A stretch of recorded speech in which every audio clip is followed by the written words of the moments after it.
우리가 무언가의 계획을 세운다는 건 뭘 이루고 싶어서 하는 거잖아요. 너 그거 한다며 이랬을 때요. 안 됐어. 아, 실패야, 실패. 야, 폭망, 폭망. 그러면 이 사람은 계획을 안 세운 사람이에요. 본인은 아무리 계획을 세웠다라고 하지만. 그런데 이렇게 대답하는 친구들이 있어요. 한 65%는 됐지.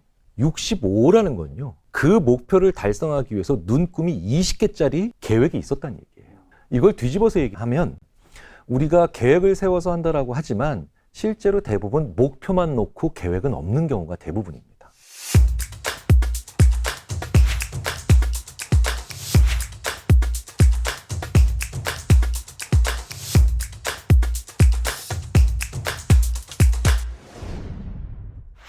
저희 심리학자들이 많이 드리는 말씀 중에 하나가 목표랑 계획을 혼동하지 말라고 하는 겁니다. 만약에 이제 전업주부이신 세댁이 오늘 저녁까지 이제 집들이를, 친구들이 오기 때문에 집들이를 해야 돼요. 그래서 집들이 준비를 마치자라고 계획을 세운 게 아니라 이건 목표죠. 그런데 그리고 난 다음에 뭔가를 하잖아요. 뭔가를 하기 시작하면은 허둥대고요. 그리고 한 오전 10시쯤, 9시부터 시작했는데 오전 10시쯤 되면 그래도 뭔가 한 게 있는데 뭐지? 시간 많이 남았네? 그러고 있다가 오후 3시쯤 되면 그다음부터 이제 정신없이 바빠지면서 허둥지둥 되죠. 이거 했다 저거 했다. 그런데 조금 꾀가 있는 주부 같은 경우는 내가 오늘 저녁 7시까지 집들이를 마친다라고 생각하는 순간 그 목표가 생기면 종이 한 장을 꺼내서 한 5분에서 10분이든 시간을 쓰면서 그걸 하기 위해서 내가 해야 되는 일들을 최대한 잘게 쪼개놓죠. 그게 없으면 계획이 아닌 거죠. 근데 그렇게 해서 잘게 쪼개놓으면요. 의외로 많아요, 일들이.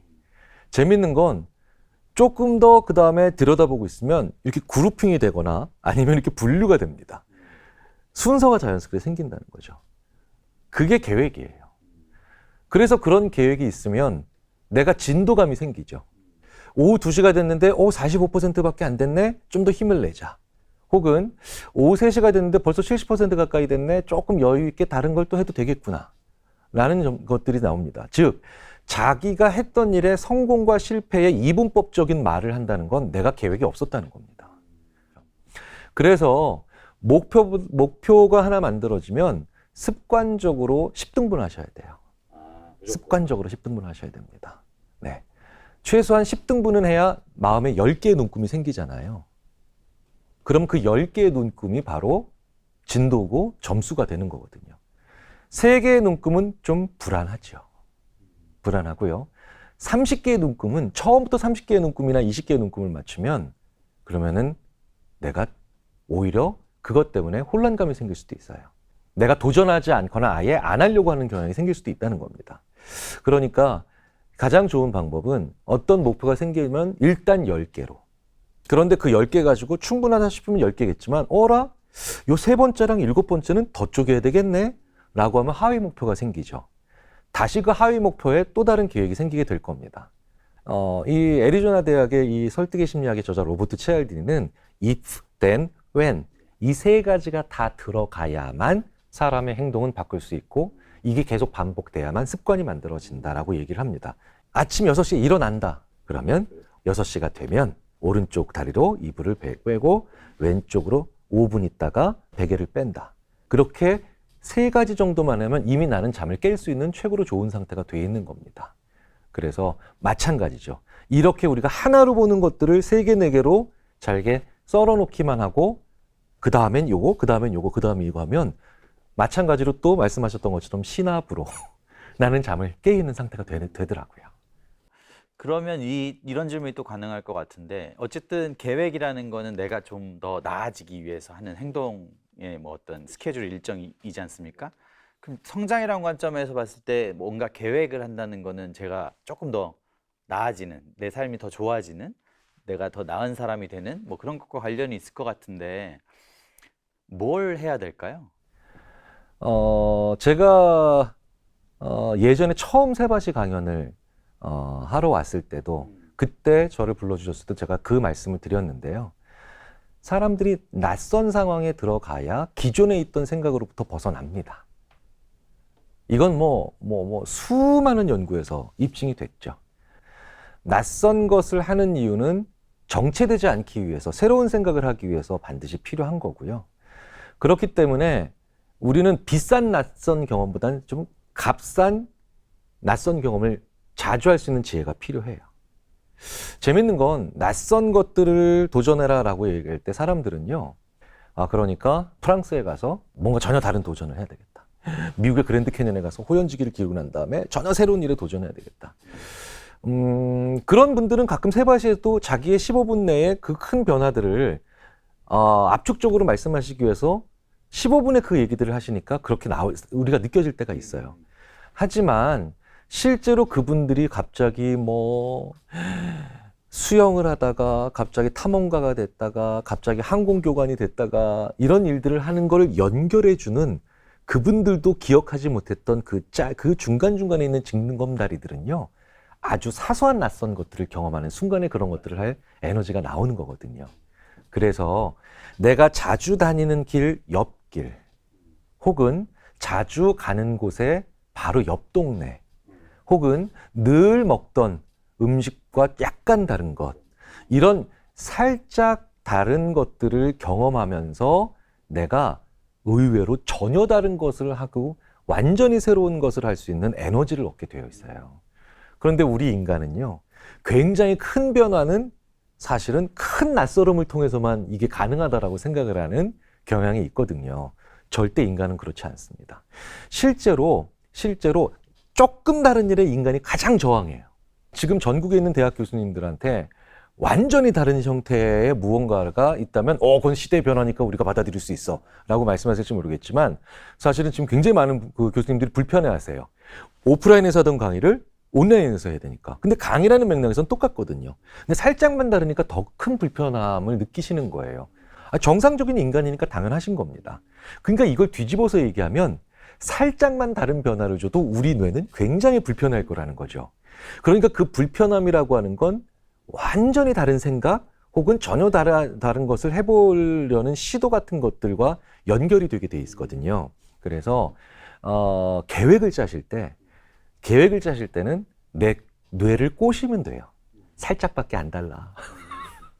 그러니까 내 뇌가 알았어, 그건 계획으로 내가 허용해 줄게 라고 네. 그런 다음에 실제로 그런데 그걸 하게 될 때는 약간만 다른데 우리 뇌는 그 다음에 다시 야, 이거 엄청 다른데? 라고 생각을 하면서 야, 이거 엄청 다르니까 나 뭔가 새로운 일을 한번 해보거나 전혀 다른 기존에 없던 아이디어를 빼내보거나 이런 쪽에 뇌가 작동을 하게 해줘요. 그럼 어떤 것을 계획을 세워야 되느냐? 어떤 것에 계획을? 일단은 계획으로 세우면 안 좋은 것들에 대한 말씀부터 먼저 드릴게요. 그게 바로 시간과 명사입니다. 시간과 명사만큼은 조심해라. 시간이 무슨 뜻이냐면요, 언제까지 뭐뭐 한다. 약간 데드라인을 세우는 거? 네. 이건 어떤 일을 하기 위한 아주 좋은 계획인데요. 내 인생의 장기적인 계획으로는 이것만큼 바보 같은 게 별로 없습니다. 그러면 그 시간을 맞추기 위해서 그 일의 퀄리티, 질을 거래합니다. 저도 참 예전에 23살까지 대학교 졸업한다. 27까지 학위 받는다. 언제까지 뭐뭐 한다. 그러는 과정에서 그런 생각을 강하게 가지고 있는 순간마다 제가 했던 건, 그러니까 대충 논문 쓰려고 하고, 그 다음에 세미나도 당장 하기에 도움이 안 되는 거니까 그만 들어가야지 라고 하면서 질을 떨어뜨리게 되더라고요. 마치 우리가 어떤 회사가, 원청 회사가 하청 회사에게 납품기를 독촉을 하면 자연스럽게 제품에, 그쵸? 납품되는 제품의 질이 떨어지는 것과 똑같은 거죠. 두 번째로는 명사. 이게 직업이나 직업과 유사한 상태를 얘기하는 명사를 목표로 삼거나 계획으로 잡는 분들이 굉장히 많아요. 네 꿈이 뭐냐? 네. 뭐 의사다, 변호사다, 이렇게. 아니면 교사다. 인물. 그렇죠. 그런데 명사는 인간으로 하여금 생각을 안 하게 만들기 위해서 만든 인간의 독특한 품사예요. 동사나 이런 것과 달리. 그렇죠. 우리가 명사를 쓰면 생각이 거기서 끝나게 돼 있어요. 그러니까 인지적으로 생각의 양을 줄이기 위한 있는 그대로 묘사하는 시간을 쓰기 싫은 인지적 구두쇠로서의 인간이 언어라는 걸 계속해서 쓰면서 다른 동물에 없는 명사를 폭발적으로 증가시켜 왔죠. 사전을 찾아보시면 우리 인간의 사전에 보면 동사나 형용사에 비해서 명사가 압도적으로 많습니다. 압도적으로 많아요. 그런데 명사를 왜 인간이 좋아하느냐? 보십시오. 영철이가 사람을 죽였대라고 하면 사람들의 머리는 복잡해져요. 그거 왜 죽였대, 영철이가? 왜 그 나쁜 짓을 했대? 무슨 일이 있었던 거야? 근데 영철이가 살인자래 라고 하면 사람들은 그런 쳐 죽일 놈이 있나? 명사를 쓴 거죠. 그러면 지금까지 내가 살인자에 대해서 알고 들었던 정보가 한 방에 단 한 번에 영철이한테 가버려서 영철에 대해서 더 알아보려고 하지 않는 겁니다. 그냥 그런 나쁜 놈하고 끝나버리는 거예요. 그러니까 명사는 생각을 줄이고 더 이상 뭘 하지 않으려고 하는 인간의 속성이에요. 그러니까 너의 꿈이 뭐야? 교사요. 그럼 마치 내가 되게 중요한 걸 알고 있고 그 다음에 생각으로 굉장히 확고부동하게 뭔가 목표를 가지거나 계획을 만들어 놓고 있다고 생각을 하고 있습니다. 아니에요. 그게 바로 우리 스스로 생각하지 않으면서 마치 생각하고 있다라고 하는 착각을 스스로 만들어내는 겁니다. 동사로 해야 돼요. 너의 꿈이 뭐야? 라고 했을 때 만약에 제가 20대 중반에 난 교수야 라고 하면 제가 멋진 기업의 연구원을 하고 있어도 저는 제 꿈에 못 간 사람이죠. 그런데 제가 만약에 20대 중반에 나는 천상 가르칠 거야. 그러니까 교수 된다고? 아니, 난 가르친다고. 그러니까 교수 아니야? 아니, 가르치는 직업이 좀 많아? 야, 프로야구에서도 가르치고 그 다음에 기업에서도 가르치고 심지어는 수많은 곳에서도 가르치는데 나는 가르칠 거야. 나는 가르치는 게 천성이야. 라고 얘기를 했어요. 꽤 많은 친구들이 그게 뭐냐? 무슨 말장난도 아니고 라고 하면서 저한테 약간 너는 미래에 대한 생각을 안 한다라는 식으로 얘기를 하더라고요. 언제까지 자격증 따는 게 그런 게 미래에 대한 얘기지. 근데 재밌는 거 그 친구들 중에 꽤 많은 친구들이 요즘 와서 내가 지금 너무너무 하고 싶은 일이 생겼는데 그걸 다 동사로 얘기하죠. 지금은? 네, 동사로 얘기하죠. 마찬가지로 제가 오히려 그 친구들한테 배우는 것도 있겠지만 이렇게 중요한 장기적인 계획, 먼 미래에 대한 계획이나 그 계획들이 뭐 또 다 이루어져서 만들어낸 또 달성하는 목표들은요. 두 가지를 일단 먼저 빼보세요. 빼보시면 자연스럽게 좋은 목표나 좋은 계획들이 만들어지기 쉬운 상태가 됩니다. 세바시 지학 1기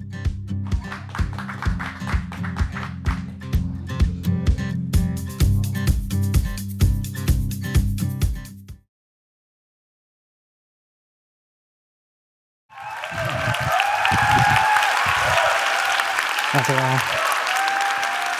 우와. 네, 안녕하세요. 저는 라이브 아카데미에서 영어를 가르치고 있는 신용아라고 합니다.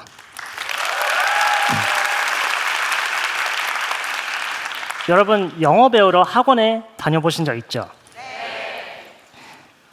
과외도 해보고 인터넷 강의도 들어보고 좋은 책을 사서 혼자서 할 수 있는 공부도 많이들 해보셨을 거예요. 그런데 좋은 책을 사서 보고 좋은 강의를 찾아서 들어도 영어가 잘 늘지 않는다고 많이들 느끼실 거예요. 그 이유가 뭔지 아세요? 아무도 없어요? 뭘 배워야 하는지 그리고 배우는 방법을 찾았을 뿐 실제로 배우는 과정은 거치지 않기 때문이에요. 생각해봐요. 운전을 배우려는 사람에게 가장 필요한 게 뭐겠어요? 그렇죠. 차도 필요하죠. 네, IQ가 굉장히 높으신 분인 것 같아요. 근데 우리가 필요한 거는 좋은 선생님도 아니고 엔진의 작동 원리에 대해서 이해하는 것도 아니에요. 운전을 많이 해보는 거예요. 우리가 살면서 배우는 거의 모든 게 다 마찬가지예요. 운동이든 요리든 우리가 뭐 요가를 하든 아니면 뭐 악기를 배우든 심지어 직장에서 하는 일도 마찬가지예요. 아무리 누가 잘 가르쳐줘도 우리가 그 일을 잘하기 위한 기술과 능력을 정말 내가 터득을 하려면 직접 시행착오도 다 겪어보면서 그 일을 실제로 많이 해봐야 돼요. 누구에게 무엇을 가르칠 수는 없다. 스스로 깨닫는 것을 도울 뿐이다. 천문학자 갈릴레오가 이렇게 얘기를 했어요. 우리가 영어 공부에 관심도 많고 돈도 많이 투자하는 것에 비해서 잘 배워지지 않는 것은 영어라는 것을 우리가 살면서 배우는 여러 가지 것들과 다르다고 생각해서예요. 춤, 노래, 그림 그리기, 우리가 이런 것들을 배운다라고 하지 공부한다고 하지 않는 이유가 뭐냐면 머릿속에 담아놓기만 하는 지식이 아니죠. 언어도요, 우리가 의사소통을 하기 위해서 실제로 활용하는 도구예요. 어디를 가기 위해서 하는 운전처럼요. 영어로 여러분이 누군가와 대화를 하는 그 순간을 잘 한번 생각해 보세요. 그 순간에는 우리가 머릿속에 가지고 있는 지식으로 대화를 하는 게 아니에요.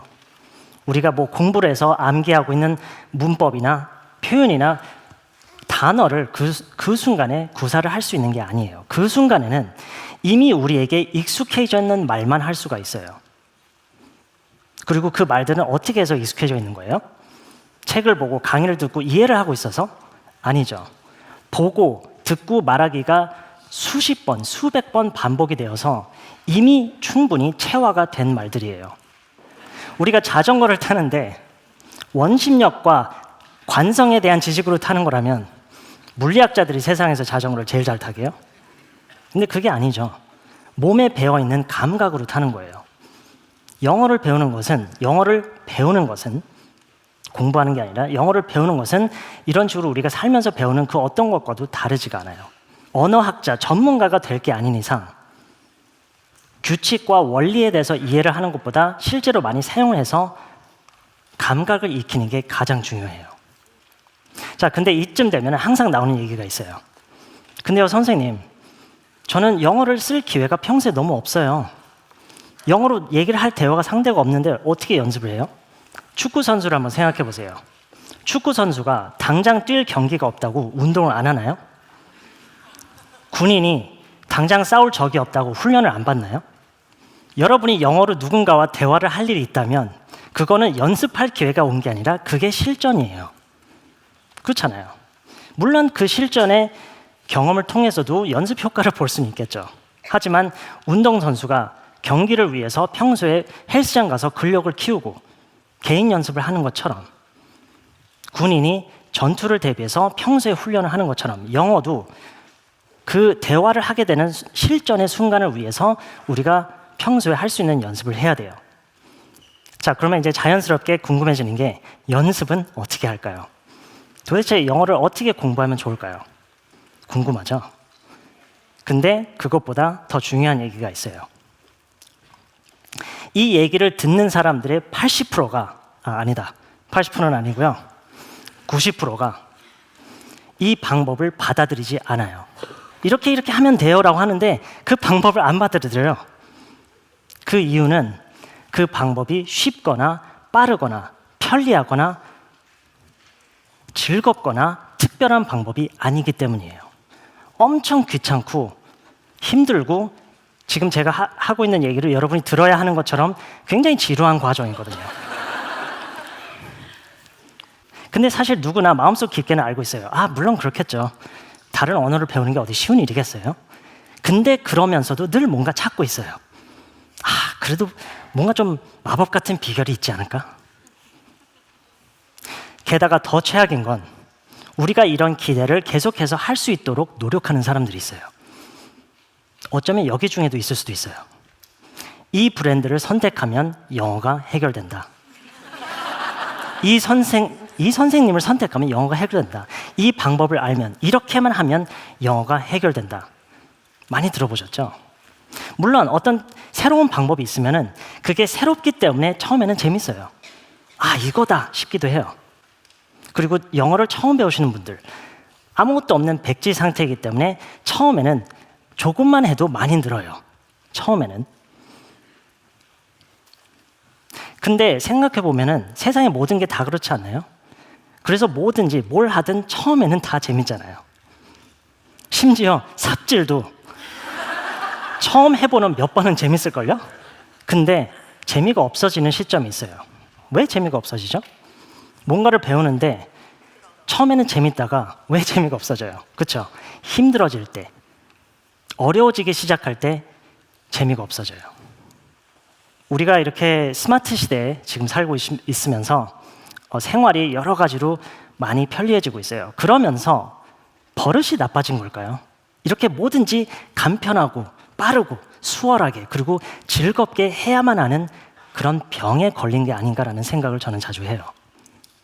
제가 영어를 배우는 학생분들에게 가장 자주 하는 얘기 중에 하나가 그런 게 있어요. 나보다 영어를 잘하는 사람은 내가 모르는 어떤 비결을 알고 있어서도 아니고 나보다 똑똑해서는 더더욱이 아니다. 나보다 먼저 시작을 했고 지금까지 나보다 더 많은 시간을 투자한 것일 뿐이다. 사실이에요. 오, 완전 사실이에요. 그리고 우리가 이거를 전적으로 받아들여야만이 나도 그렇게 할 수 있다라고 생각을 할 수 있기 때문에 너무나도 중요한 사실이에요. 뭔가를 잘하는 사람을 보고 그 사람이 어떤 비결을 알고 있어서거나 아니면 어떤 특별한 재능을 타고났다고 믿고 싶은 게 우리의 심리예요. 근데 이 심리는 비록 자연스러운 반응일지 몰라도 반드시 극복을 해야 돼요. 안 그러면 그들만큼 노력을 하지 않아도 되는 이유만 스스로 만들어 놓는 것뿐이에요. 물론 타고날 수는 있어요. 하지만 아무리 어떤 성향을 타고났어도 그거를 실질적인 기술과 능력으로 개발하는 것은 어디까지나 하기 나름이에요. 나는 똑똑한 게 아니다. 문제에 대해서 더 오래 고민하는 것일 뿐이다. 물리학자 아인슈타인이 이런 말을 했어요. 자, 제가 문장을 좀 하나 보여드릴게요. 문장을 좀 보여드릴 테니까 저 빈칸의 내용을 여러분이 직접 한번 채워보세요. 나보다 성공적인 사람은, 나보다 더 많은 것을 이룬 사람은 무엇을 한 사람일까요? 먼저 시작한 사람? 좋아하는 일을 하는 사람? 지금 여러분이 생각하시는 게 거의 다 맞는 말들일 거예요. 그런데 관점에 따라서 느껴지는 게 많이 달라질 수가 있기 때문에 제 거를 한번 보여드릴게요. 나보다 성공적인 사람은, 나보다 더 많은 것을 이룬 사람은 하기 싫은 일을 나보다 더 많이 한 사람이다. 사실이에요. 오, 완전 사실이에요. 쉽고 즐거운 시간만을 보내면서 뭔가 의미 있는 결과를 바라는 것은 어린아이의 마음이죠. 성숙한 어른이라면 내가 원하는 것을 얻기 위해서라면 하기 싫고 어려운 일도 마다하지 않고 하는 거겠죠. 제가 어학원에서 현장 강의를 하다가 인터넷 강의로 전환을 하는 과정에서 배울 것도 엄청 많았고요. 시행착오도 굉장히 많았어요. 처음에는 카메라를 보면서 얘기하는 것조차도 너무 어렵더라고요. 그뿐만 아니라 당시에 제가 일을 하고 있던 어학원에 출퇴근을 하는 그 시간을 인터넷 강의를 준비를 하는 데 쓰기 위해서 일주일에 이틀, 3일 강의를 마치고 집에 안 갔어요. 학원에 남아서 다음날 새벽 4, 5시까지 촬영과 편집을 연습하고 의자 3개를 붙여놓고 2, 3시간 자고 일어나서 강의를 이어서 했어요. 지금 와서 생각해보면 어떻게 했나 싶지만 사실 지금도요, 매일 많은 시간을 고민하고 계획하는 데 쓰고 있어요. 그리고 밤새 촬영과 편집을 하는 날도 많고요. 심지어 잠을 이틀에 한 번 자는 그런 주도 있어요.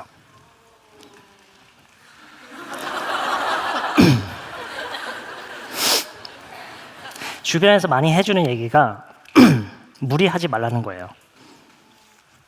쉬엄쉬엄 해. 괜찮아. 지금도 잘하고 있어. 최선을 다하고 있는 거니까 괜찮아. 무리하지 마. 무리하지 마. 무리하지 마. 제가 이 말에 대해서 곰곰이 생각을 해봤어요.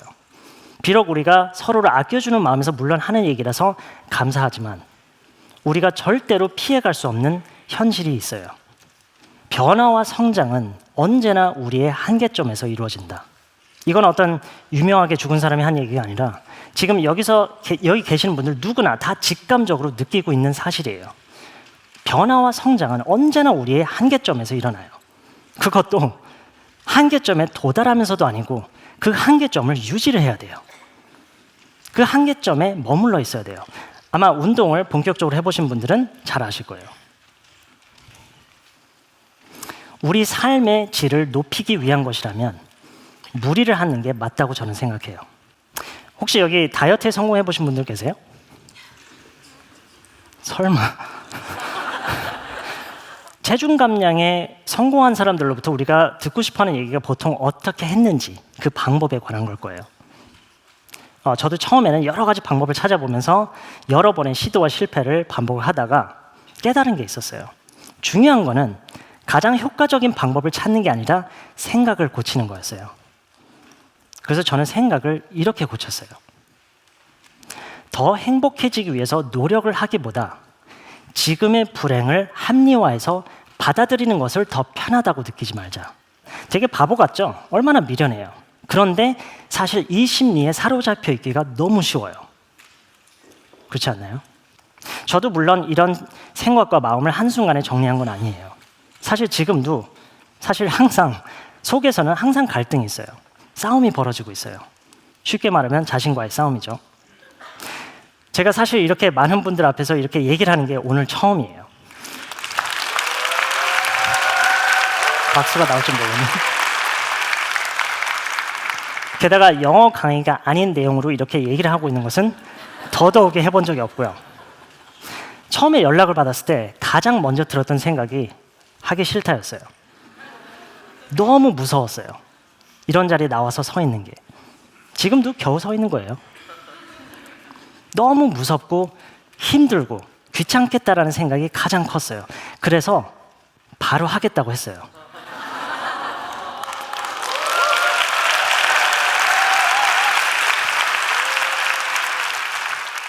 우리가 무엇을 하지 않는 여러 가지 이유 중에 하기 싫고 어렵기 때문에 안 한다는 게 가장 바보 같은 이유예요. 제가 오늘 이 이야기를 마치면서 여러분에게 꼭 전달하고 싶은 것은 이거예요. 여러분이 지금까지 이룬 모든 것들은 그동안 여러분이 견뎌온 어려움 덕분이라는 것을 잊지 마세요. 심지어 여러분에게 있는 그 마음의 상처들, 그 순간에 부러지거나 무너지지 않았다는 증거예요. 여러분이 앞으로 이루게 될 모든 일들도 하기 싫고 어려운 일을 얼만큼 견뎌내느냐에 달려 있어요. 2020년에는 우리 모두가 무리를 해서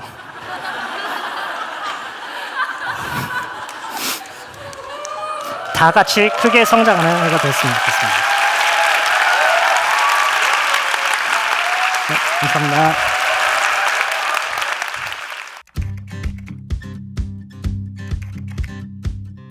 테마시탑 1기.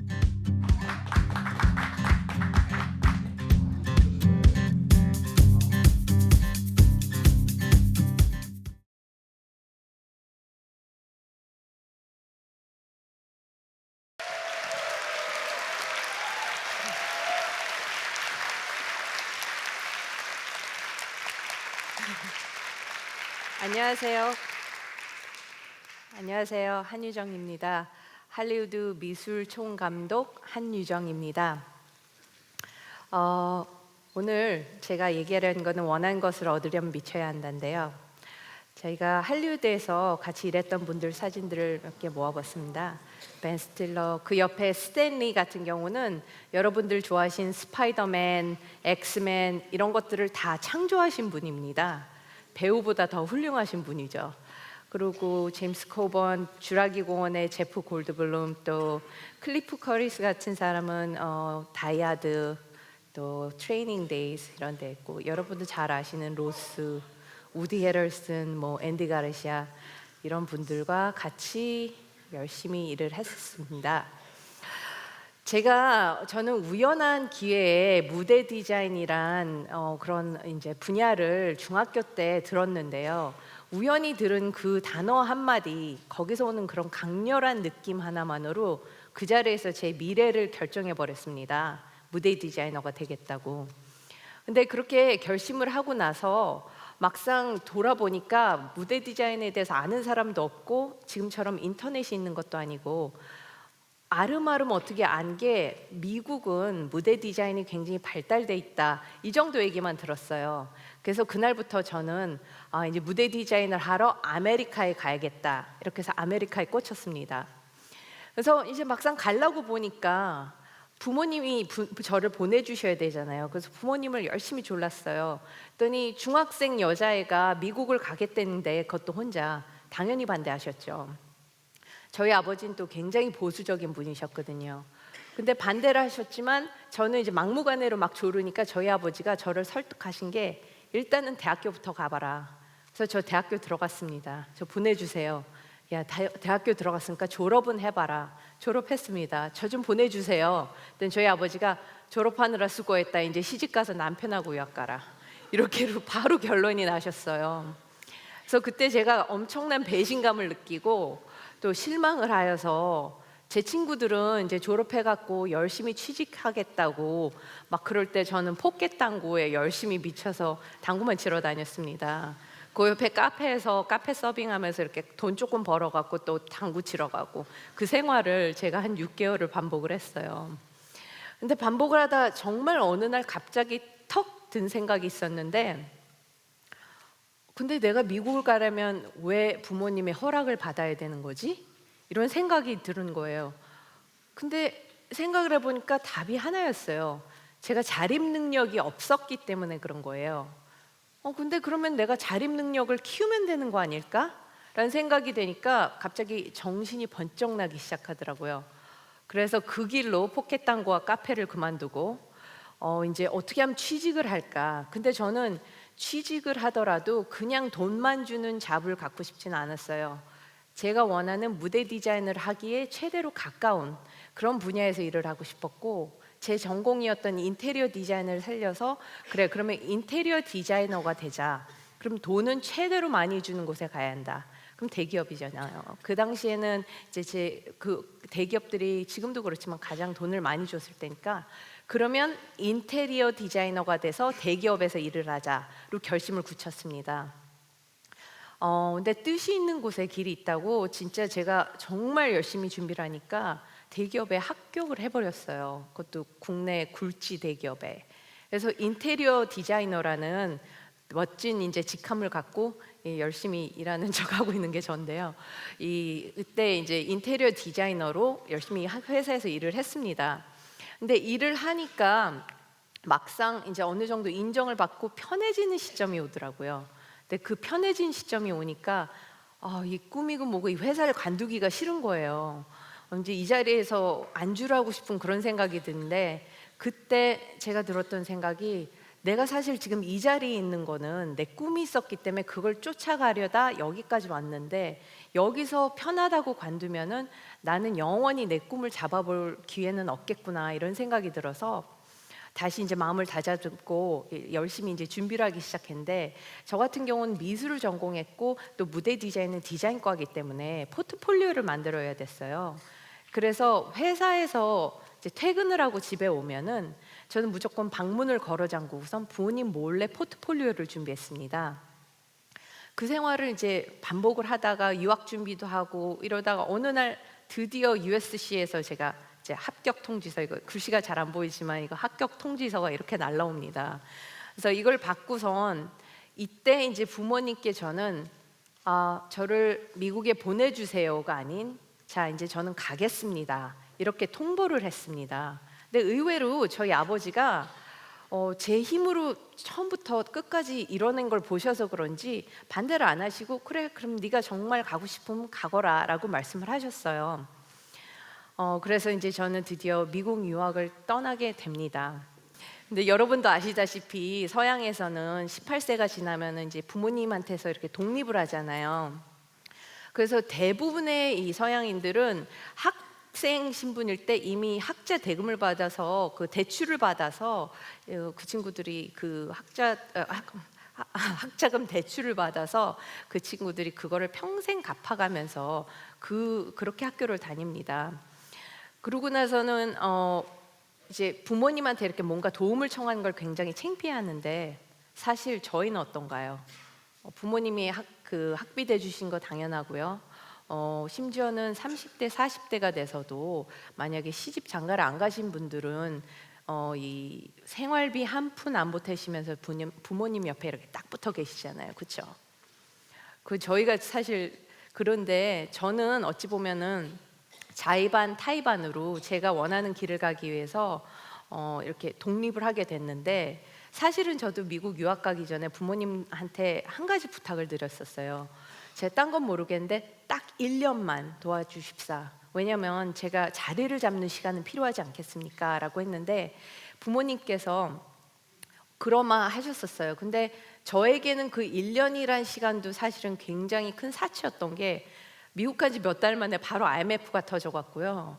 그때 환율이 정말 높게까지 치솟아서 부모님들이 바로 연락이 오셨어요. 너한테 도저히 지원을 해줄 수가 없다 지금.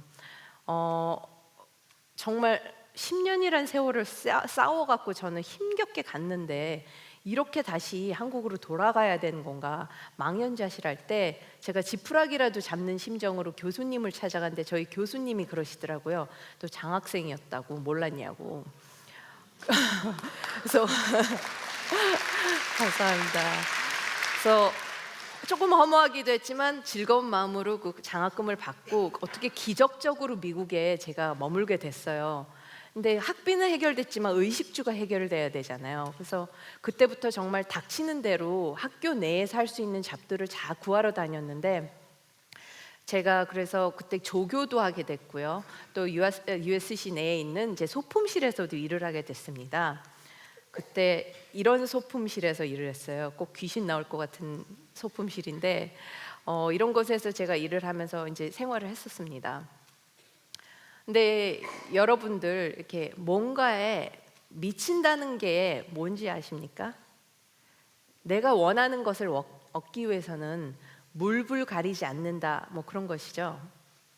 여러분들 뭔가에 미쳐본 적 있으세요?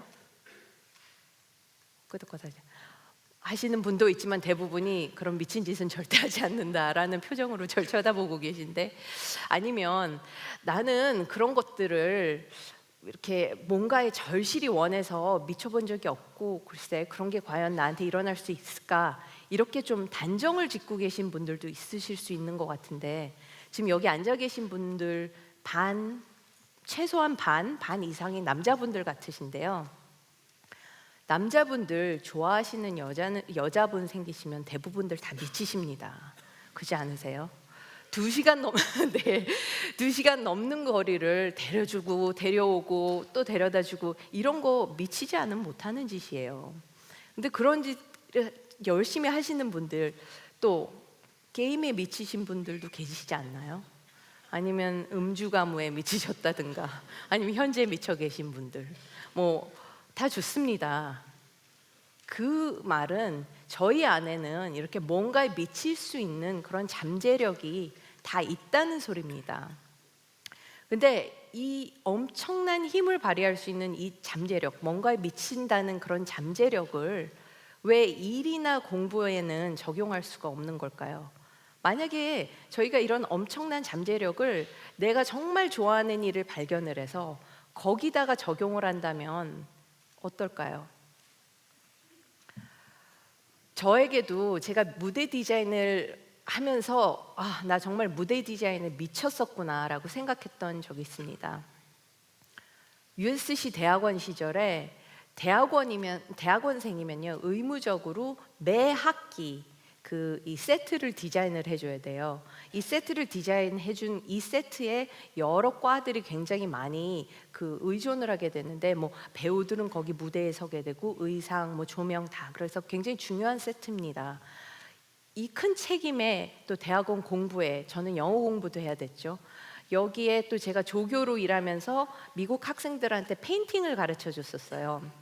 그리고 또 그 다음에 소품실에서 일을 하면서 이렇게 여러 가지 제가 학교에서 이제 관여를 하다 보니까 한 5-6개의 타이틀을 갖고선 굉장히 열심히 일을 했었는데, 티어러 쪽, 이제 제가 있는 곳은 영국 그런 티어러 무대 디자인이었는데 USC 시네마 쪽에서 항상 학생들이 이렇게 이제 영화 미술을 좀 디자인해 달라는 제안이 이렇게 심심치 않게 들어왔었어요.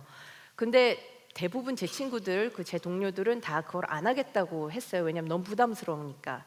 근데 저는 할리우드가 궁금했고 영화 미술도 궁금했고 이 궁금한 마음에 그 미팅들을 나갔었는데, 한 작품을 하나를 해줬더니 그 다음에 이게 소문이 나갖고 막 학생 작품이 본물처럼 들어오는 거예요.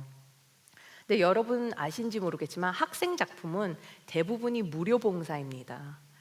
돈도 못 받지만 심지어는 제 돈이 들어가요. 왜냐면은 미술을 하려면은 이렇게 한 영화에 미술을 해주려면 제가 막 돌아다니면서 여러 가지를 찾으러 다녀야 되는데 그 차비, 기름값 제 돈이고요. 그거 돌아다니면서 먹는 밥값, 그것도 제 돈입니다. 이렇게 사비가 들어가면서 해야 되는 일들인데, 막 제안이 들어왔을 때 저는 이미 학교에서 하고 있는 책임에 막중했기 때문에 사실은 거절해야 되는 게 맞는데, 일단 미팅은 나갑니다. 근데 미팅을 딱 나가면서 운전을 하고 하면서 저는 막 차 속에서 연습을 했어요. 절대 한다고 하지 말아야지. 어떻게 거절할까? 막 거절하는 그 방법까지도 다 생각해 놓고 나갔어요. 근데 나가갖고 미팅이 끝나고 돌아올 때쯤에 이미 하겠다고 그러고 돌아오고 있는 거예요. 근데 그런 돌아오는 차 안에서 이렇게 운전을 하면서 너 미쳤구나. 이 많은 걸 네가 어떻게 하려고 하니? 너 미쳤구나. 근데요, 저 맞습니다. 미쳤었습니다. 제가 했던 이게 그 대학원 때 했던 그 연극 쇼인데요. 이 많은 일을 하면서요. 또 이 영화들 이게 지금 타이틀 걸린 것들은 학생 작품인데요. 이 학생 작품들을 또 열심히 해줬습니다. 근데 이거 말고도 더 많은 작품들이 있었지만 지금 이 정도를 챙겨왔는데, 근데 이렇게 뭔가에 미치지 않으면요, 이렇게 힘든 짓들을 절대 하지 못합니다.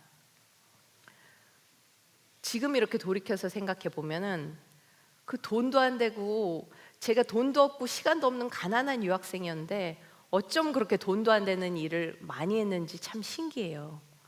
근데 사람이 뭔가에 미치면은 그렇게 됩니다. 누가 옆에서 아무런 말을 안 해도 혼자 알아서 밤새게 돼요. 그리고 그 밤새게 되고 몸은 피곤해 죽겠는데 너무너무 행복한 거예요.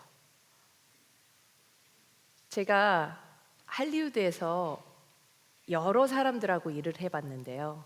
그 중에서는 여러 가지 백그라운드를 가지고 있는 사람들이 있었습니다. 어떤 사람은 원양어선을 타다가 온 사람도 있고요. 어떤 사람은 뉴욕에서 경찰관을 하다 갑자기 미술부로 들어온 사람도 있고 그래요. 근데 그 중에 하나가 저랑 굉장히 베스트 프렌드가 할리우드 페인터인데, 이 친구가 저한테 어떻게 자기가 할리우드에서 일을 하게 됐는지 그 얘기를 해줬었습니다. 이 사람은 18살 때 자기가 아무런 학력도 없고 연고지도 없는데 할리우드에서 너무 일이 하고 싶었대요. 그래서 얘가 선택한 방법은 뭐였냐면 파라마운트사 앞에 가서 그냥 이렇게 서 있는 거예요. 매일 출근 도장 찍으면서 똑같은 자리에 똑같이 서 있었대요. 근데 계속 똑같은 자리에 이렇게 똑같이 서 있다 보니까 이 사람하고도 얘기하고 저 사람하고도 얘기하다 보고 뭐 이러다 보니까 어느 날 아주 조그만 기회가 이 친구한테 주어진 거예요. 근데 그 조그만 기회를 잡아서 지금 32년째 할리우드에서 굉장히 유명한 페인터로 일을 하고 있습니다.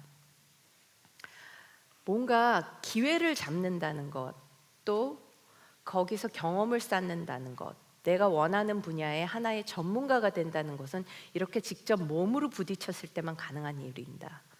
근데 제가 요즘 조금 디지털 세대, 젊은 세대들한테 조금 아쉬운 점은 여러분들이 인터넷이 너무 발달한 세상에서 살다 보니까 인터넷에서 자신이 원하는 정보를 다 얻어요. 내가 관심 있는 분야까지도 그걸로 먼저 막 검색을 해보십니다. 근데 그러다 보니까 간접 경험을 굉장히 많이 하게 되는데 어느 순간 이 간접 경험이 쌓이면 이게 마치 내가 이걸 경험한 듯한 그렇게 착각을 하는 순간이 와요. 이러다 보면은 지레 겁먹고선 나 이건 포기해야겠다, 포기할 수도 있고, 아니면 여긴 나랑 맞아 안 맞아, 직접 해보지도 않았는데 간접 경험으로 자기의 적성 테스트까지 다 끝날 수가 있어요. 근데 내가 뭔가 좋아하는 일에 도전을 한다는 건요, 야 너 미쳤냐 이런 소리 들을 정도로 무모할 때도 있고, 부딪히고 깨지고 피가 터져나서 야 이 미친놈아 그만 좀 해라 이런 소리 들으면서도 너무 좋아서 너무 행복해서 난 이걸 계속 하고 싶다고 그런 것입니다. 여러분들도 오늘부터 뭔가 좋아하는 일에 미쳐보셨으면 좋겠습니다. 그래서 그 미쳐서 원하는 것을 꼭 쟁취하는 그런 삶을 사셨으면 좋겠습니다. 감사합니다. 임도입니다.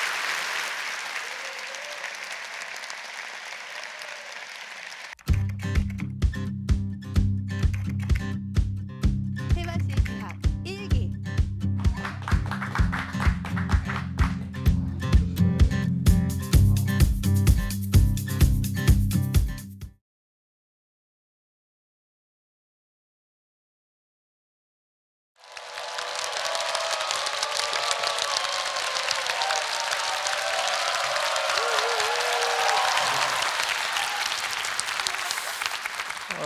제가 오늘 여러분들 그 커피 한 잔 값도 안 되는 노트 얘기를 하러 신년에 이렇게 나왔습니다. 저는 그 노트 관련해서 한번 노트 때문에 죽다 산 적이 한 번 있고요. 그 결과 이상한 능력이 생겨가지고 한 2주면은 책을 한 권 쓸 수 있는 이런 이상한 능력이 생겼어요. 근데 사실은 제가 저만 그렇다는 것이 아니고 여러분들도 아마 다 그런 능력이 있는데 다 서로 감추고 이러고 계신다고 생각을 합니다.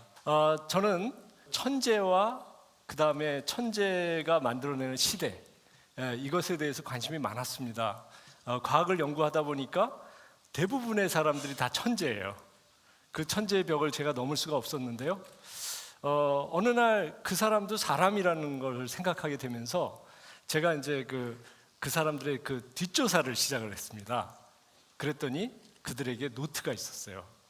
그래서 저는 이제 천재를 천번 봐도 재수 없는 놈 이런 것이 아니고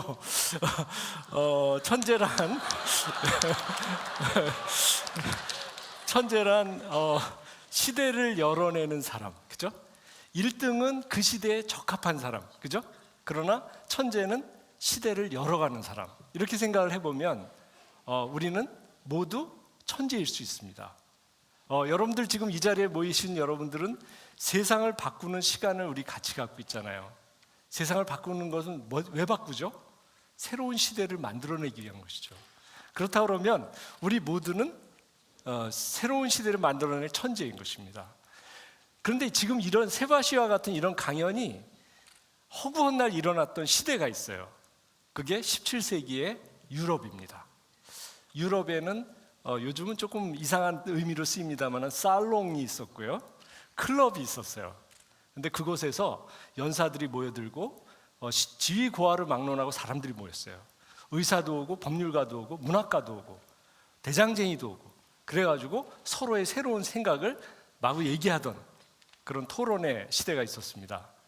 그때는 뭐가 제일 중요하냐면요, 얼마나 재미난 말, 새로운 말, 신기한 말을 하느냐, 이게 더 중요합니다. 그러다 보니까 사람들이 전부 하나씩 비장의 무기를 갖고 있었어요. 그것이 바로 이 비망록입니다. 커먼플레이스 북이라고 그러는데요, 이 비망록에는 사람들이 저 사람 얘기도 내 것, 내 얘기도 내 것, 그래가지고 그 노트에다 쓴 거는 다 자기 거예요. 그리고 기회를 봐서 적절한 말을 찾아가지고 떠드는 거죠. 그러면 박수를 받는 것이고요. 이랬던 시대에 이 시대의 사람들이 전부 어떤 의미에서 보면 노트를 쓰면서 점점 지적인 흥분 상태로 간 거예요. 그러면서 18세기가 오고 19세기에 과학 만능의 발명의 시대가 온 겁니다. 그래서 시대를 열어낸 천재가 있었다고 하면은 사실은 천재와 시대 사이에는 노트가 매개체로 있다고 볼 수 있습니다. 노트가 만든 천재들이 너무나 많아요. 자, 보세요. 레오나르도 다빈치 노트는 뭐 여러분들 너무나 유명하죠. 좌뇌 우뇌 어쩌고 얘기하는 거. 여기 있는 존 로크는 사실은 그 아까 말씀드린 커먼플레이스 북에 그거를 갖다 목차를 어떻게 할 것인가 하는 책을 방법론을 쓴 사람이에요. 아이작 뉴턴 완전히 노트 광이에요. 노트 광이죠. 여기 글씨 쓴 거 보면 예사롭지 않죠. 이 사람 보통 사람 아니에요. 아인슈타인, 그죠? 노트 어마어마하게 쓴 사람이에요. 노트를 쓰다가 죽었어요. 그래가지고 라이프 기자가 그의 마지막 장면을 찍었는데 그 책상에는 아직도 계산하던 노트가 있었습니다. 예술가들 중에서 미친 듯이 쓴 사람들이 있습니다. 고흐 같은 사람은 10년 동안에 유화를 1000점을 그렸어요. 동시에 이렇게 어마어마한 편지들을 썼죠. 도스토옙스키, 그죠? 거의 베개로 쓰면 좋을 만한 소설을 이렇게 뻔뻔스럽게 써가지고 우리들을 당황하게 하는 이 사람, 그죠? 좀 정상이 아니죠. 우리는 이렇게 생각합니다. 천재들이 시대를 열었다. 그런데 보십시오. 노트를 썼던 그 광기 어린 노트의 세월이 이 천재들을 만들어내지 않았을까요? 자, 제가 그래서 아이작 뉴턴이 노트를 써서 천재가 됐다 이렇게 얘기하면 사람들이 약간 안 믿어요. 에이, 원래 천재지. 천재가 노트를 썼겠지. 이렇게 한단 말이에요. 그래서 제가 하나의 사례를 들어줄게요. 여기 있는 이 사람은 학교를 안 다녔습니다. 더하기 빼기 곱하기 나누기 빼기 모르는 사람이에요. 그랬던 사람이 과학자가 됐는데요. 마이클 패러데이입니다. 영국의 20파운드 지폐에 그 얼굴이 올라가 있습니다. 그런데 이 마이클 패러데이는요, 14살 때부터 재본을 했는데 마이클 패러데이의 일생에 결정적인 변화가 생긴 것이 21살입니다. 그때 그 재본서에 들렀던 어떤 신사가 패러데이가 너무나 성실하고 잘 만들어주니까 티켓 4장을 줬어요. 바로 이 세바시 티켓이죠. 4장을 줬어요. 패러데이가 맨 앞자리에 앉아서 그 유명한 험프리 데이비라는 화학 교수의 강연을 듣습니다. 맨 앞에서 다 받았어요. 여러분들은 안 받아 쓰시는 것 같아요. 그래서 막 다 받았어요. 받아 쓰고 나서는 어떻게 했을까요? 패러데이가 그거를 제본을 했어요. 자기가 할 수 있는 일이 제본이잖아요. 4권의 제본을 만들고 크리스마스 전날 험프리 데이비 교수한테 편지를 씁니다. 존경하는 교수님, 저는 제본공 패러데이입니다. 저는 학교를 안 다녔습니다. 그러나 교수님의 강의를 듣고 저는 너무나 감동했습니다. 저를 제발 조수로 써주십시오. 제가 가서 유리병을 닦겠습니다. 이 편지를 받고 데이비는 패러데이를 조수로 씁니다. 패러데이는 그때부터 그 장인의 솜씨로 실험장치를 일일이 다 만듭니다. 그리고 어느 순간 자기의 은사인 험프리 데이비를 능가하는 사람이 됩니다. 여기 있는 이 기록물은 패러데이가 만들었던 그 노트인데요. 이거는 패러데이 법칙이라고 아시죠? 지금 발전기, 모타 이게 다 패러데이 덕분에 저도 패러데이 덕분에 KTX 타고 여기까지 왔습니다. 이러한 그 것의 발견의 순간인데요. 전류를 통과시키면 주변에 자기장이 생기는데요. 거기 패러데이는 그 옆에다가 쇳가루를 뿌려가지고 이와 같은 것을 발견했습니다. 그 발견의 순간을 찍어낸 노트입니다. 이것이 번호가 몇 번입니까? 11,894번. 한 페이지에 3번씩 가니까 지금 현재 패러데이는 4,000페이지의 연구 노트를 쓰고 있는 중인 것이죠. 이런 와중에 이 결정적인 순간에 패러데이는 지나치게 화학 물질을 많이 마셔가지고 기억 상실증이 걸립니다. 그러나 그 기억 상실증도 패러데이는 노트로 극복해 나가는 것이죠. 정말 패러데이를 살펴보면 정말 노트가 신비한 놈이구나, 그죠? 학교를 안 간 것도 기억 상실증도 다 넘어서 패러데이는 마침내 빅토리아 여왕이 그렇게 상을 주려고 해도 다 거절하고 영국 로얄 아카데미의 회장으로 2번이나 추천된데 스스로 거절하는 그런 아주 자존심 넘치는 그런 사람으로 영국의 길이 남아 있습니다. 하지만 여러분 어떻습니까? 여러분들 노트 잘 쓰시나요? 아니죠. 숙제 나오면 어떻습니까? 미루죠. 미루고 제출 바로 그 순간에 후딱 써서 마치 배설물처럼 탁 교수님한테 교수님은 그 배설물을 받아가지고 좋아하죠, 그죠? 점수 매기고. 왜 그럴까요? 노트 쓰는 거 너무너무 힘든 거예요, 정말.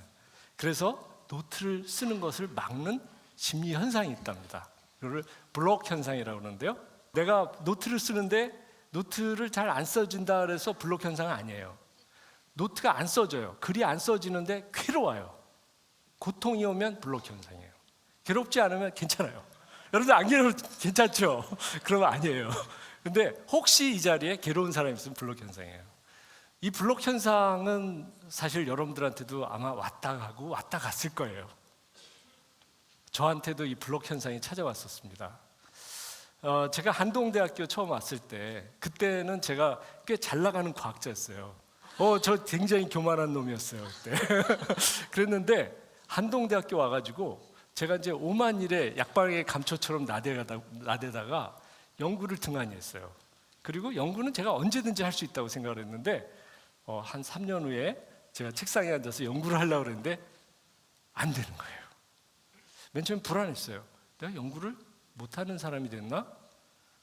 성대를 잃은 가수처럼 느껴지는 거 있죠. 절망이 오는데 아닐 거야. 사실이야. 그러다 마침내 제가 이제 내가 끝났구나. 갑자기 저한테 그 우울감이 밀려오면서 너는 살 필요가 없는 놈이야라는 내면의 목소리가 막 들리기 시작했어요. 더 괴로운 건 뭐냐면 수업을 가서 하는데요. 제가 물리학을 가르치는데 제 물리학이 인기가 폭발하는 거예요. 애들이 와가지고 교수님 짱이에요. 그러면 딱 저는 돌아서면서 너란 게 교수야? 연구도 못하는 게 강의나 뻔질나게 하고 그러면서 저를 저주했어요. 집에 들어와가지고 제가 베개를 얼굴에다 묶고 소리를 못 내고 펑펑 울었어요. 그렇게 절망의 나날이 지나가는데 5월달이 됐어요. 5월달 장미꽃이 막 피어나는 축제가 열렸어요. 저는 그때 문을 걸어 잠그고 죽기를 결심하고 유언을 쓰기 시작했습니다. 이 어린애가 앞으로 이 못난 아버지, 없어진 아버지 때문에 얼마나 고생을 할까, 얼마나 원망을 할까. 그때 내가 이 아이가 그래도 살다 보면 그 못난 아버지가 이렇게 살다 이렇게 죽었구나 이해할 수 있게 글을 한번 쓰자. 그러면서 저의 첫 기억부터 썼습니다. 처음 어렸을 때 아장아장 걸어 나와서 문을 열었는데 문 밖에 세상이 있더라고요. 그것부터 쓰기 시작했어요. 갑자기 막 글이 쏟아져 나오는데 웃고 울고 미친놈처럼 막 쓰는 거예요. 한 줄도 못 쓰던 글을 막 쓰는 거예요. 밥도 안 먹었습니다. 잠도 안 잤습니다. 3일 밤낮을 그렇게 하고 나니까 몽개를 때린 것처럼 온몸이 탈진이 돼서 어떻게 할 수가 없었어요. 그대로 쓰러져 있다가 차를 몰고 흥해라고 읍이 있습니다. 글로 나갔어요. 조그만 재래시장이 있었는데요. 그 재래시장에 갔더니 할머니 한 분이 땅바닥에다 깻잎을 팔고 있었어요. 너무나 힘이 다리가 풀려서 그 할머니 옆에 털썩 주저앉았습니다. 할머니 얼굴을 봤더니 까맣게 걸렸는데 주름살이 그냥 자글자글하세요. 그 주름살을 보는 순간 이 할머니는 얼마나 죽고 싶을 때가 많았을까? 차라리 이 할머니하고 나하고 인생을 바꾸면 어떨까? 죽는 거 대신 내가 여기서 깻잎을 팔고 할머니가 강의를 하면 얼마나 좋을까? 생각해보면 말이 안 되는 건데 그 순간 생각을 했어요. 그러다가 제가 퍼뜩 때렸어요. 머리를 탁 치면서 그렇지, 인생이라는 게 바꿀 수가 없는 거네. 그러면서 저는 위대하게 사는 게 중요한 게 아니고 살아내는 게 위대한 거구나, 이거를 깨달았습니다. 그리고 학교를 다시 돌아왔습니다. 저한테 1년의 집행유예를 했습니다. 사형은 면해준다. 그 대신에 네가 1년 동안에 연구 능력을 한번 회복해봐라. 살아내면 된다. 그렇게 하고 1년을 지냈습니다. 그런데 여러분, 제가 그때 이후에 그렇게 3일, 4일을 밥도 안 먹고 몰아서 글을 쓰는 능력이 생겨버렸어요. 그래서 저는 그 능력을 마음껏 활용하면서 여지까지 살고 있습니다.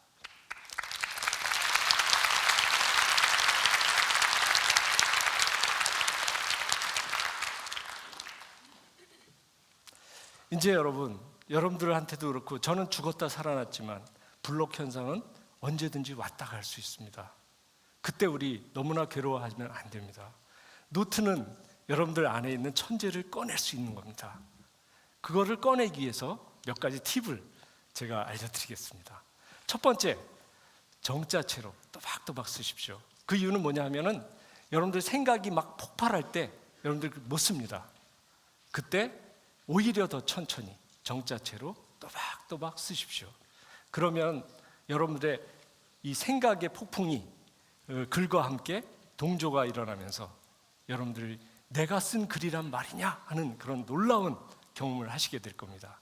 여기 있는 이 글은 뿌앙카레라는 수학자인데요. 이 수학자는 무의식적인 수학을 했던 사람이에요. 하루에 4시간만 수학을 했습니다.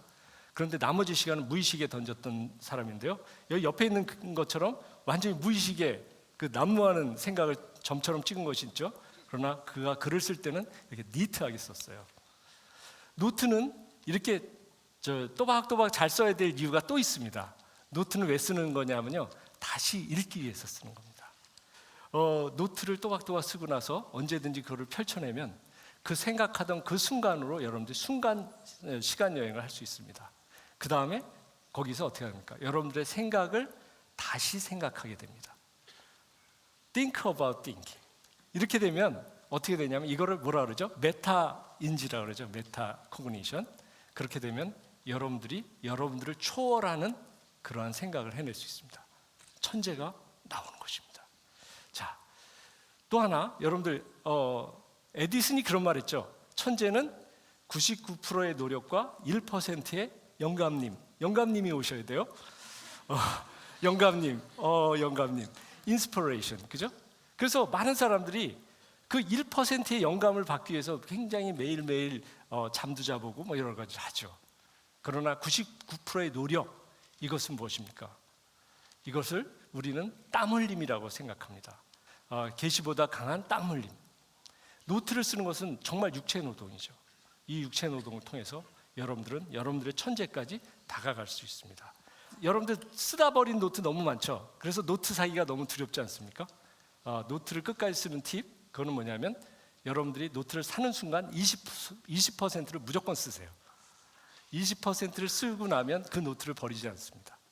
대부분의 위대한 천재들은 그 노트의 20%를 처음에 격정적으로 쓰게 돼 있습니다. 그 노트는 절대로 버릴 수가 없습니다. 마지막으로 너무 큰 노트, 멋진 노트, 비싼 노트 좋아하시지 마시고요. 수첩을 사용해 보세요. 이것은 찰스 다인 같은 사람들이 썼던 기법인데요. 몰스킨 수첩인데 지금 기자 수첩만 해요. 근데 다윈은 옆으로 글씨를 썼습니다. 저도 다윈의 수첩을 공부하다가 저도 한번 해봤어요. 너무너무 좋아요. 저는 보고서 하나를 수첩 하나로 끝내기도 하고요. 그 다음에 여러분들 어떻습니까? 여러분들 마음속에 있는 천재가 굉장히 깊은 곳에 있으면 굴을 파 들어가야 되겠죠. 좁고 깊게 들어가십시오. 좁고 깊게 들어가는 방법 중에 하나가 조그만 수첩을 활용하는 방법입니다. 집중력이 일어나고요. 꼼꼼히 쓰게 되고요. 아까 말씀하신 그 모든 노트에 쓰는 비결이 수첩에 녹아날 수 있습니다. 여러분, 이제 새해입니다. 저는 이 세상 모든 사람들이 천재라고 생각합니다. 왜냐하면 천재를 신이 우리들한테 주었기 때문이죠. 우리는 그 천재를 꺼내야 됩니다. 교육은 꺼내는 거죠. 이듀스 하는 거죠. 그런데 오늘날의 교육은 집어넣는 교육을 하고 있습니다. 우리 스스로 꺼내야 되겠습니다. 그런데 너무나 쉬운 일이죠. 커피 한 잔 값도 안 되는 노트로 우리는 천재의 그리고 새 시대를 열어낼 수 있는 그런 위대한 일에 참여할 수가 있습니다. 감사합니다.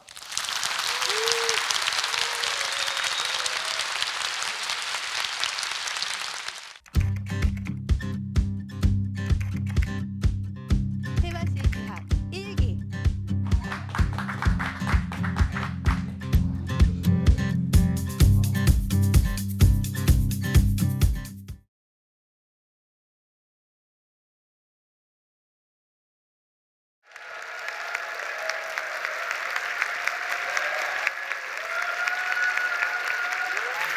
네, 안녕하세요. 김민철입니다. 앞에서 소개해 주신 것처럼 저는 야나두라는 영어 브랜드를 이끌고 있는 김민철입니다.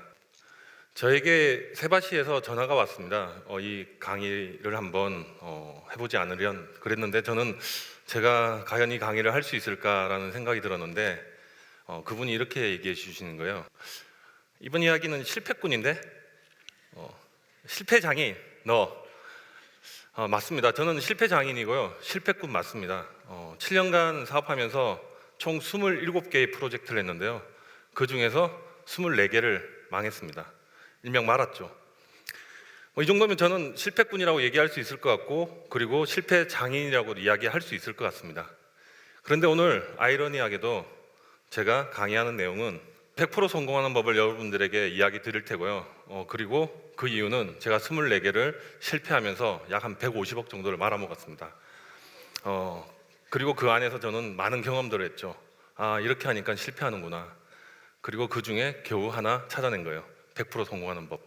여러분들은 오늘 지금 14분쯤 후에는 제가 150억을 들여서 7년간 고생해서 만들어낸 이 비법을 아시게 될 겁니다. 일단 제가 영어를 하고 있으니까요. 영어부터 이야기해 볼게요. 혹시 영어 잘하는 법 알고 계세요? 네, 맞습니다. 야나두 하시면 됩니다. 네. 근데 야나두보다 훨씬 쉬운 방법이 있어요. 제가 소개해 드리죠. 일단 외국인을 만나세요. 그리고 자주 만나셔야 돼요. 그리고 만나시기만 하면 안 되고 이야기하셔야 돼요. 그런데 잘 모르겠어요. 그러면 집에 가서 단어를 외우세요. 그것도 계속 외우세요. 그러면 반드시 영어 잘 하실 수 있습니다. 야나두보다 훨씬 쉬워요. 여기 여성분들 굉장히 많이 오셨는데요. 제가 다이어트 하는 법도 알려드릴게요. 아마 아실 거예요. 매우 쉬워요. 아까보다 더 쉬워요. 딱 2가지만 하시면 되거든요. 식단 관리하시고 운동하시면 됩니다. 100% 성공하실 수 있습니다. 실패하지 않는 법 또는 성공하는 법이라고 이야기할 수 있을 것 같은데요. 제가 이렇게 이야기 드려볼게요. 실패쯤에 다다랐을 때 세계에는 굉장히 많이 좋은 이야기들이 있어요. 이 세 가지 이야기만 떠올리시면 실패하지 않으세요. 과학자들이 이렇게 이야기해요. 실패가 아니야. 이건 실험이라고. 그리고 솔로몬도 이런 얘기를 하죠. 이 또한 지나가리라.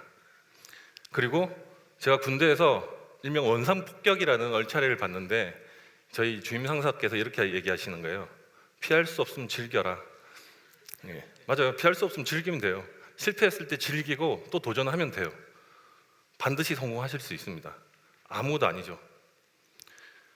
전 여러분들에게 뻔한 이야기 하러 나왔습니다. 그리고 이 뻔한 이야기 통해서 여러분들이 얼마만큼 성공이 쉬운지도 알아차렸으면 좋겠다는 생각을 합니다. 인생은 굉장히 뻔해요. 얼마나 뻔하냐면 다 정해져 있어요. 운명은 다 정해져 있죠. 그런데 잘 모르시는 게 있어요. 운명은 정해져 있는데 선택은 내가 할 수 있는 것인데 지금 저는 뚱뚱한 김민철이에요. 5년 전에는 날씬한 김민철이었거든요. 3년 전부터 저는 식단 관리를 하지 않고 운동을 하지 않았어요. 제가 선택한 거죠. 그래서 3년 후의 제 운명은 뚱뚱한 김민철이 되어 있는 겁니다. 제 실패 이야기를 조금 들려드려야지 아마 제 이야기 뒷단이 이해가 되실 것 같아서 이야기 드릴 텐데요. 제 첫 번째 사업에 대한 이야기를 드려볼게요. 대부분의 사업을 시작할 때 이 이야기를 많이 합니다. 좋아하는 것을 해야 됩니까? 잘하는 것을 해야 됩니까? 아마 중학교 3학년에게도 물어봐도 비슷한 이야기가 나올 것 같은데요. 당연히 저는 좋아하는 것을 했습니다. 그리고 그 좋아하는 것을 한 결과 8개월 만에 제가 준비한 1억 5천이 다 없어졌죠. 그리고 1억 5천의 추가적 빚도 생겼습니다. 저는 뭘 좋아했냐면요. 야구를 너무 좋아했어요. 15년 전에 사직구장에서 많이 들어보셨을 만한 응원가를 엄청나게 불러댔죠. 롯데 롯데 롯데 롯데 롯데 롯데 롯데 롯데. 어떠세요? 가슴이 뛰시는 분 있으세요? 네, 저랑 같은 DNA를 가지신 분이고요. 저는 그 좋아하는 야구를 위해서 대한민국에서 최초이자 그리고 마지막인 갈매기 타임스라는 걸 만들었습니다. 너무너무 기뻐하고 좋아하지 않나요? 저게 창간하고 싶어요 라는 제 1호 신문 나왔을 때예요. 그리고 기념사진으로 찍었죠. 갑자기 막 좀 뭉클해지는 것 같습니다. 그런데 망한다라는 사실을 이 신문 3만 장을 들고 나가서 바로 알게 되었죠. 롯데 자이언츠 응원 중에는 야구 신문을 찢어서 하는 그 응원 문화가 있어요. 신문지를 찢어요. 이렇게 찢는 거죠. 그래서 저는 저희 쪽에서 생각했던 건 찢기 전에 신문을 한번 보면 이 신문은 대박 나겠다라는 생각을 한 거죠. 그랬는데 창간하고 싶어요 호를 들고 나갔는데 사람들이 보지 않아요. 10부를 주면 다 찢고요. 100부를 주면 100부도 다 찢고 3만 부를 드렸더니 3만 부도 다 찢어버리셨어요. 그리고 더 충격적인 일이 있었죠. 한참 나눠주고 있는데 어떤 할머니가 오시는 거예요. 그러더니 덥석 저 한 덩어리를 들고 가시는 거예요. 저 신문은 뭐냐면 37만 원이에요. 그래가지고 제가 이렇게 이야기했죠. 할매 뭐 하는 건데? 그랬더니 그분이 어차피 나눠주는 거잖아. 그리고 다 찢을 건데 내가 폐지로 팔게 4만 원밖에 4만 원 좀 내가 벌고 싶어 라고 이야기를 하시는 거죠. 예, 맞습니다. 예, 망했고요. 그리고 언제 망했냐면 2010년 6월 30일 날 이 신문은 세상에서 없어졌죠. 여기서 혹시 실패하신 분이 있는지 모르겠습니다. 혹시 실패하신 적 있으신 분? 조금씩 손을 들어주시고 계시는데 실패할 때 그 수장인 사람이 가장 먼저 알아요. 한 달, 두 달 전부터 알기 시작한 것 같아요. 그리고 실패하는 그 순간의 일주일 전부터는 눈을 감고 눈을 뜨지 않아요. 왜냐하면 이게 꿈이길 바라거든요. 그래서 눈을 탁 떴는데 탁 다시 눈을 감아요. 그리고 막 잠들려고 그러죠. 이건 꿈이야. 그리고 15분을 뒤척이다가 일어나죠. 그리고 이렇게 쌍욕을 하면서 제길 꿈이 아니네. 그렇게 해서 저는 이 신문 사업을 접고 혼자서 6월 30일 밤 12시에 텅 빈 사무실에 앉아서 사진 기자가 찍은 1만 장의 사진을 바라보고 있었습니다. 그랬더니 남자의 눈물이 나기 시작하더라고요. 남자는 눈물을 눈 사이로 흘리지 않아요. 이렇게 흘리죠, 양쪽으로. 왜냐하면 눈물을 참기 때문에 이렇게 올리고서는 이렇게 흘러요. 그리고 남자는 고개를 이렇게 흔들지 않아요. 눈물을 참다가 어깨를 들썩이죠, 이렇게. 그러고는 1만 장을 약 한 8시간에 걸쳐서 제가 이렇게 스크롤해서 내리고 있는데 제 눈에 딱 띈 하나가 있었습니다. 뭐냐면 지금 여러분들이 쓰고 계시는 그 머리띠입니다. 이 머리띠를 그 다음 날부터 만들기 시작했어요.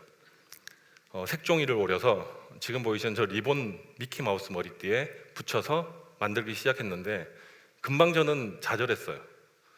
10개를 만드는데 6시간이 걸리는 거예요. 그래서 뿔뿔이 흩어진 저희 직원분들을 다시 불렀어요. 왜 전화하셨습니까? 라고 묻죠. 머리띠를 같이 팔아봤으면 좋겠다라고. 제 전화번호를 지워주셨으면 좋겠어요 라고 얘기해요. 제가 전화 끊기 전에 이렇게 이야기했어요. 내일 데리러 갈 테니까 같이 사무실에 나와서 머리띠를 만들자. 그리고 3명이 모였어요, 저 포함. 속도는 거의 제가 봤을 때 그 2차 산업혁명이 일어난 그런 느낌이었어요. 혼자서 6시간 동안 10개를 만들던 머리띠가 단 3명이서 붙으니까 8시간 만에 100개가 만들어진 거예요. 그리고 그걸 들고 나갔어요. SK 문학구장에 들고 나갔는데 혹시 노점 하실 분 계시면 SK 문학구장이 가장 덜 타이트해요. 공무원도 좀 없는 편이고요. 나갔는데 15분 만에 100개가 완판된 거예요. 제가 3억, 그러니까 1억 5천의 빚을 지는 동안에 단 1원도 벌지 못했는데 15분 만에 50만 원을 번 거예요. 박수 한번 부탁드리겠습니다.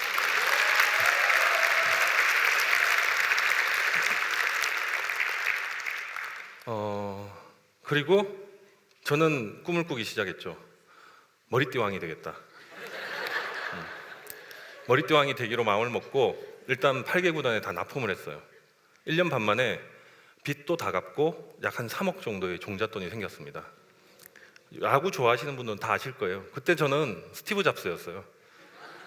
야구장에 가면 1000명 넘는 사람들이 지금처럼 머리띠를 하고 있는 거죠. 제가 만든 걸 다들 이렇게 하고 계시고 그리고 매우 즐거워하고 계세요. 머리띠 왕이 되기 위해서 첫 번째 연락한 곳이 오릭스였어요. 오릭스에 그때 이승엽 선수가 입단했었던 데였거든요. 그리고 팬클럽에도 팔아야겠다는 생각이 들었어요. 빅뱅의 팬클럽 이름이 VIP거든요.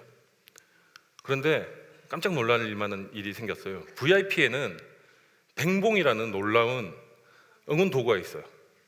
모르시는구나. 예, 엄청난 도구가 있어요. 뱅봉이라는. 저희가 비집고 들어갈 곳이 없었어요. 그리고 또 하나 일이 하나 더 일어났는데 오릭스하고는 실제로 이메일로 주고받았어요. 2주간. 그러면서 제품이 실제 샘플이 가기도 했고요. 그랬는데 그때 여러분들이 알고 계신 후쿠시마 원전이 터진 거죠. 약 한 3주 정도 연락이 두절됐어요. 이미 프로야구는 개막이 된 상태였고요. 그렇게 또 그해 연도에 머리띠를 팔기 시작했습니다.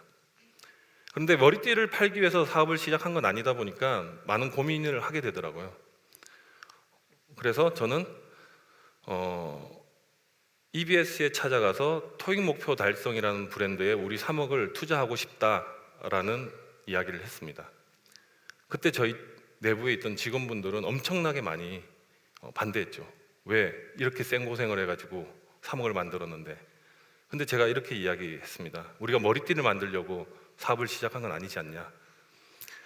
그리고 정말 극적으로 2번의 거절 끝에 3번째 새로운 부장님이 오셨는데 이 성교 부장님이라는 분이 우리 제안을 받아주셨습니다. 그래서 제가 특별히 성교 국장님 감사합니다라고 지금 넣어둔 겁니다. 네, 감사합니다, 국장님. 놀라운 일이 또 생겼죠. 딱 1년 반 만에 누적 150억 매출 냈고요. 여기에는 우리가 투자가 되었기 때문에 분배하는 방식이었어요. 딱 3년 전에는 노점을 하고 있었고 50만 원을 벌었지만 그해 연도 우리는 뭐 대강 계산되시죠?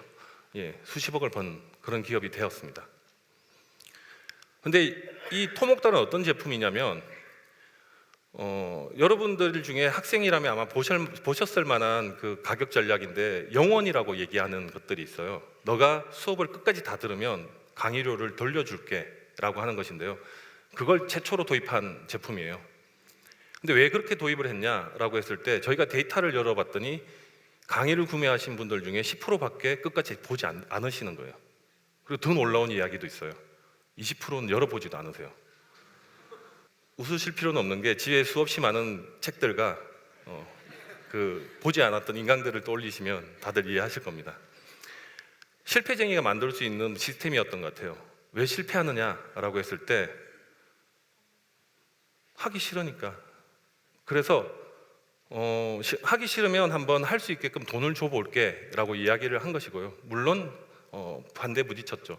그렇게 해서는 어떻게 비즈니스가 성립될 수 있어. 그래서 저는 이렇게 이야기했습니다. 10% 정도가 더 완강할 것 같아요. 그러면 10% 할인하는 거랑 똑같은 방법이지 않겠습니까? 이걸 10% 프로모션이라고 생각을 합시다 라고 설득해서 진행을 했습니다. 아까 제가 이야기 드렸던 것 중에 저는 27개의 프로젝트를 했고요. 그 중에 수없이 많은 것들이 있네요. 쇼핑몰도 했었고요. 홍대 앞에 100평짜리 카페도 했었어요. 그건 7개월 만에 망했습니다. 근데 제가 드리고 싶은 얘기는 뭐냐면 원래 성공이란 게 힘들어요. 제가 27개 하는 동안에 겨우 11%밖에 성공 못했잖아요. 원래 힘든 게 성공이고 원래 실패가 훨씬 더 많아요. 그건 너무나도 당연한 진리인데 많은 분들이 그냥 다 한 번에 성공하시려고 하는 것 같아요. 그리고 더 놀라운 사실도 있어요. 제가 27번을 도전하고 24번을 실패하는 과정에서 그 두려움과 공포는 점점 더 커져요. 아까 신문사업 얘기했잖아요. 그때의 두려움과 공포는 몰랐기 때문에 첫 만남이었기 때문에 너무나도 낯설었기 때문에 임팩트가 컸지만 그렇다고 해서 두 번째, 세 번째 망하거나 또는 실패할 때 두려움이 없어지거나 공포가 없어지지 않아요. 오히려 더 커지죠. 왜냐하면 알기 때문에 얼마나 힘든지. 여기서 제가 오늘 100% 성공하는 법을 알려드릴게요. 저는 그 실패와 두려움의 공포를 느낄 때 제일 먼저 하는 게 이빨 하루에 3번 닦고 3분 이상 닦는 거예요. 저 오늘 아까 나올 때 뜨는 거 보셨죠? 막 이렇게 떨려가지고 제대로 노래도 못하고 이 15분 이겨내려고 조금 전에 이빨 완전 깨끗이 닦고 나왔거든요. 그리고 밥을 하루에 3끼 이상 안 먹어요.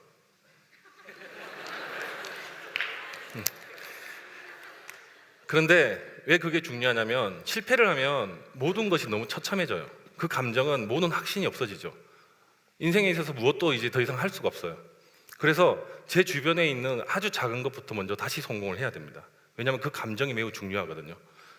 아까 이야기 드렸듯이 실패했을 때 다시 도전하면 돼요. 문제는 그게 안 되는 거예요.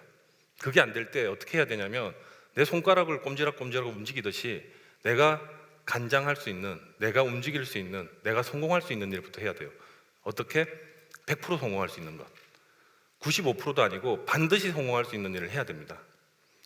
하루에 이빨 3번 닦는 거랑 3분 이상 닦는 거, 그리고 밥 3끼 먹는 거, 그리고 조금씩 더 늘려나가는 거죠. 하나씩 그렇게 작은 성공들을 계속 모아나가는 겁니다. 그렇게 작은 성공들을 계속 모으다 보면 이런 마음이 생겨요. 제가 성대모사 할 건데